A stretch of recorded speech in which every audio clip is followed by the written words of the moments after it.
Good day, everyone. My name is Dread, and this is Miss Valley Entertainment News. Today, we're going to be taking a look at a video by Wes Nemo called Elden Ring DLC Big Leak. Have not listened to this yet, but I know many of you out there are Elden Ring fans. I played a little bit of it myself.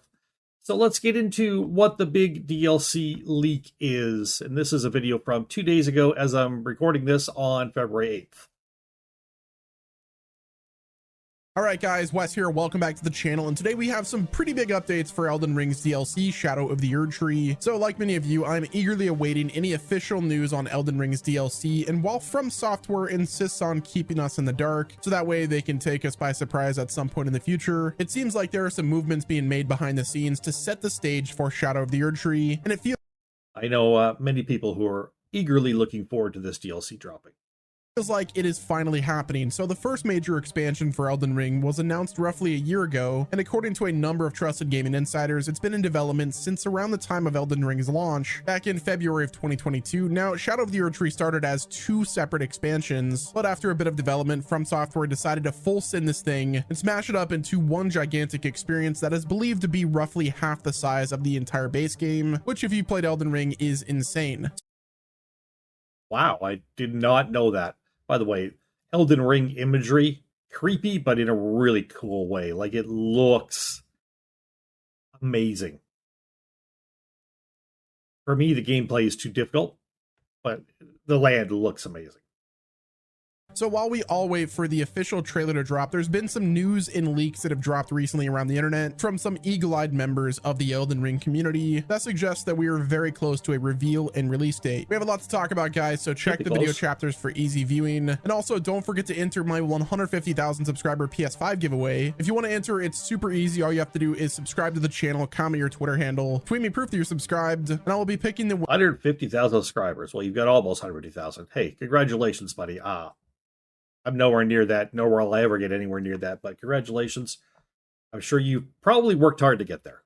Winner at 150,000 subscribers. Best of luck, and let's get into it. So starting things off, recently From Software started quietly making changes to the Elden Ring Steam page on the back end, and since we are in the current year, it was almost immediately discovered and screenshotted for the internet to see. A number of new file depots were added to Steam's database for Elden Ring, some of which explicitly have the phrase DLC attached to them, and if you dig into the depots, you'll actually find phrases for file names like dev debug, dev release, QA debug, and QA release. There's even one depot called PD10, which some are saying is an acronym for playable demo. So what does this all mean? The numbers, Mason, what do they mean? So while it's safe to say that there's a ton of possibilities for what this could be, but the one that I'm leaning more towards is that this is an indication that Shadow of the Erdtree is now in the quality assessment phase of the development process and is being play tested currently. Now this could potentially be for the last time prior to the DLC releasing. Another possibility is that From Software recently finished a new build of the game and are updating the Steam database to reflect that, which could be an indication that the development is moving smoothly and they're setting stage for a trailer or perhaps some gameplay footage. After looking more into the newly discovered and updated depots, some have expressed some skepticism over how excited we should all actually get due to the fact that stuff like this has been slowly popping up in the Steam DB ever since May of last year. The earliest backend references to DLC for Elden Ring showed up over 14 months ago, so because there's some new things being added to the database doesn't necessarily mean that From Software is gearing up for a launch or a trailer drop. However, what's important about this new batch of leaks is the timing. From Software announced Shadow of the Erdtree almost a year ago now, and we are rapidly approaching the 2-year anniversary of Elden Ring's launch. So if they had news about the DLC, this would be the perfect time to drop it. Now this update to the Steam DB also comes mere weeks after the supposed controller collaboration leaked that suggested that there would be news about Shadow of the Erdtree released in late February, be it a trailer or release or just something. And I mean, heck, there's been some leaks that have even suggested that From Software is planning on a shadow drop for Shadow of the Erdtree at the end of the month, but I'm not sure how much.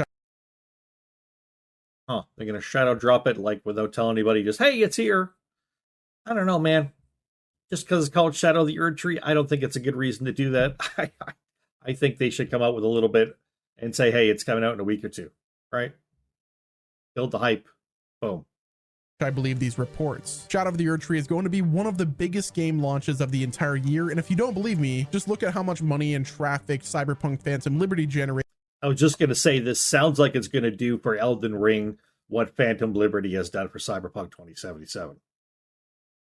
which should get people who play Elden Ring pretty damn excited. In its first week. Elden Ring was one of the best-selling games of 2022, and it's still being played by thousands of people every day, a pretty big percentage of whom are passionately checking Reddit, Twitter, YouTube every single day for some kind of update on when the expansion is coming out. The Elden Ring community is absolutely going to show up for Shadow of the Erdtree no matter when it launches, and I've got a hunch that this expansion is going to be a much bigger experience than most other AAA games that are releasing in 2024. That is, if we actually get this game released this year. Now, with all of the leaks we've had over the last 4 to 5 months. I mean, you know, Dragon's Dogma may have something to say about that, obviously. Dragon's Dogma 2, excuse me. You know, Dragon Age Dreadwolf, if it launches this year, may have something to say about that as well. But I agree, it's probably going to be one of the bigger ones. It's certainly going to be a handful of them. Could be that Elden Ring, you know, gets as many people or more playing this year than it had last year. Entirely possible. Katakawa Company giving their financial reportings, the publisher update that said that Shadow of the Erdtree's development was going smoothly. We were told not to expect the DLC to happen anytime soon, but it just seems like all of these breadcrumbs are leading up to something big happening soon. We obviously don't know what soon means. It could be sometime this month. It could be on the 2-year anniversary of Elden Ring's release. It could be just sometime this year. So we don't know for sure about the release date or the reveal. We do know, however, the development is continuing, and all of these breadcrumbs that we've been getting are going to lead up to something eventually. Whenever there's smoke, there's usually fire, and I'm really hoping that is indeed the case for Shadow of the Erdtree. But I'll talk more about the release date and big reveal in just a few minutes. Next up, I'd like to talk about something that's been debated quite a bit, and that is just how much is Bandai Namco going to charge for Shadow of the Erdtree. With how big it's expected to be, it's going to be way bigger than most story-driven game DLCs, especially the ones that have been releasing nowadays. But how is that going to translate to the pricing? The base experience launched for $60, but the standard expected price tag on new games nowadays is that $70 price tag, so Bandai Namco is probably going to be working. So if it's $60, it was probably $85 Canadian, because I'm in Canada.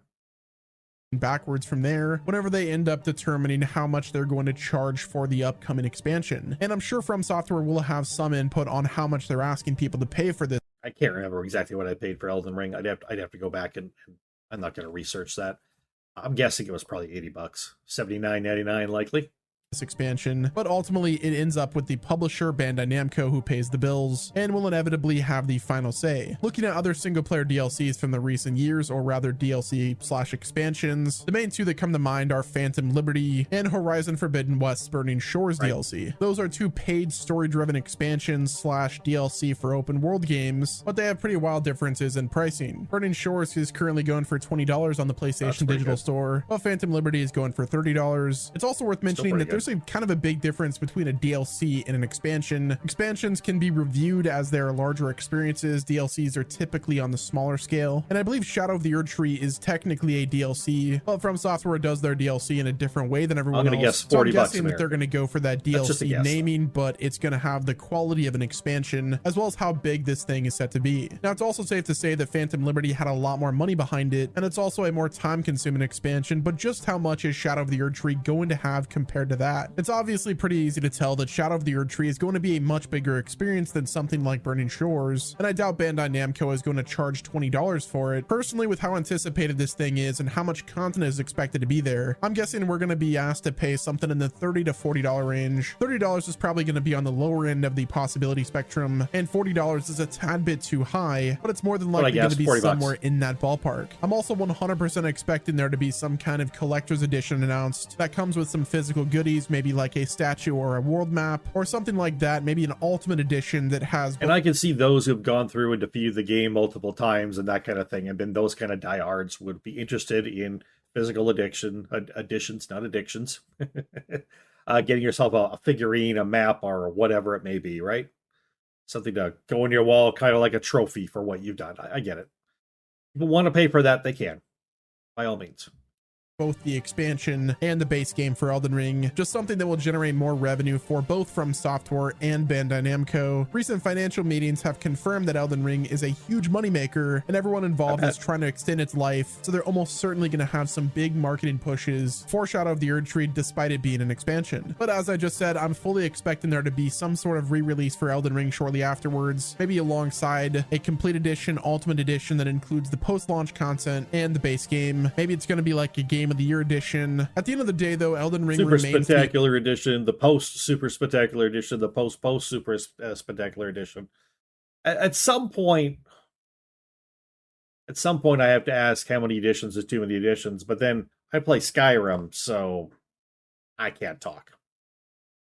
one of the best-selling RPGs of all time and one of the most profitable games to come out in the last decade. From Software have knocked it out the park with this game, and they've seriously raised the bar for whatever action RPG they decide to make next. Shadow of the Erdtree is likely going to be treated with the same marketing power and hype campaign that a full standalone release would be getting, and we're no doubt going to be seeing a huge jump in sales for the base Elden Ring game as well. So I'm expecting to get some sort of trailer for the DLC by the end of the month, and likely a launch around the late summer for $30 to $40. We know for certain that something is going to happen later this month because there are so many leaks that suggest that something is happening very soon, whether that's during the guess you get a small teaser, whether or not it's actual gameplay or just CGI release trailer, something new along with a date for it, release date. That's what I would expect you would get later this month. Year anniversary of the game, or I guess rather the 1 year anniversary of the Shadow of the Erdtree DLC announcement. But as for the extent of that late February news, we'll just have to wait a few more weeks to know for certain. It might be a bit unfortunate that From Software is playing this thing so close to the chest, but we are coming close to the end of the waiting game, and that's really exciting. It could be that we wake up tomorrow and there's a DLC trailer. Literally every single day that passes is a day that we could be getting some sort of big news regarding Shadow of the Erdtree by From Software, so only time will tell. It's actually pretty crazy to think about that it's been about 2 years since the release of Elden Ring, and we've all been waiting for the DLC announcement and reveal trailer for almost an entire year. So whatever From Software has been cooking up in the back end, I just hope it's worth the wait. And honestly, in my heart, I know that it will be. But what do you guys think about all this news? Are you excited for Shadow of the Erdtree? I expect many people are excited for Shadow of the Erdtree, including some that I know personally.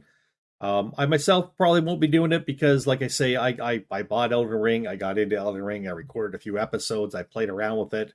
Discovered, much as I expected, it was too hard for me, too difficult. But yeah, all right.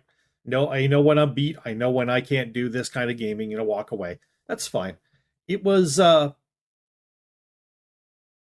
worth the challenge. It was worth accepting the challenge and going ahead and saying, hey, this is outside of my comfort zone, but this game looks so amazing, I have to try it anyways. Despite the fact, I did get the views on the videos and all. People wanted to see good people playing it, not people who are struggling. I get it. So yeah, I think it was still worth it. It was still worth a try. I can proudly say, yes, I purchased and tried Elden Ring. It looked amazing. I was so fascinated by it. Even though it's outside of my gameplay, I had to try it. I did. I'm glad I did. I don't have anything bad to say about Elden Ring. It's just not my style of gameplay, and it's just not a style of gameplay that I can, I was going to say excel at, but I can't even do like medium at. I'm just terrible. So that just brings frustration. And when I start getting frustrated by games, I walk away because to me, games need to be fun. If I get frustrated too much by them, they're no longer fun. See ya. That's just my personal opinion. Yours may be different. From Miss Valley Entertainment News, bringing you what news we've got here about the Elden Ring Shadow of the Erdtree DLC, which we should be getting some news on later this month here in February. From Miss Valley Entertainment News, my name is Dread. Thank you all. Bye-bye.